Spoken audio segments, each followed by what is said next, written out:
Much love to you out there, and I am happy you are here again with me today. So today we are doing this mixed crochet. We are doing singles all around the hair like what you can see there, and we do cornrow in the middle. Just take it all straight back. You can as well do this cornrow round and round and round till you reach the middle. It all depends on you, but I think taking it to the back would have been the best option for me. That was why I took it.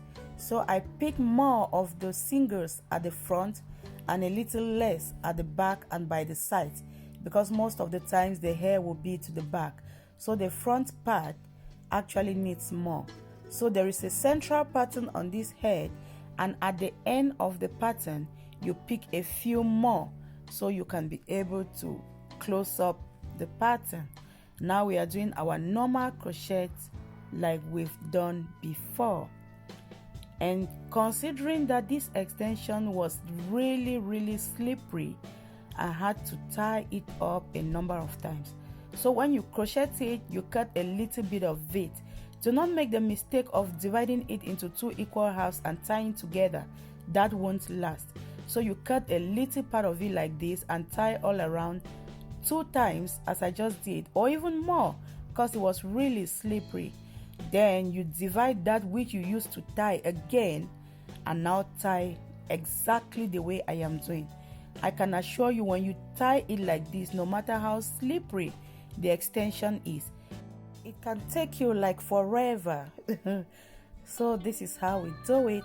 I have done the first time slowly so you can see, and now I'm going a little bit faster because I do not want the video to be too long, but I guess you can still see exactly what I am doing. I didn't want to take the video all to the end, but as I went further, what I did was I reduced the size of the extension.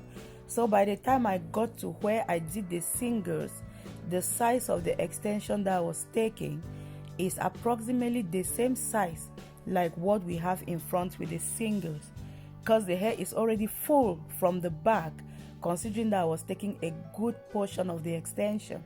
So by the time I got up there, it's already full, and I can now take a little bit just like what we have in front to make it match. So look at that. This is how we got to the end of this hair, and I am very sure you have enjoyed this video. If you have, please do not forget to give a thumbs up to this video, leave a comment, share to your friends, and subscribe if you have not yet done so.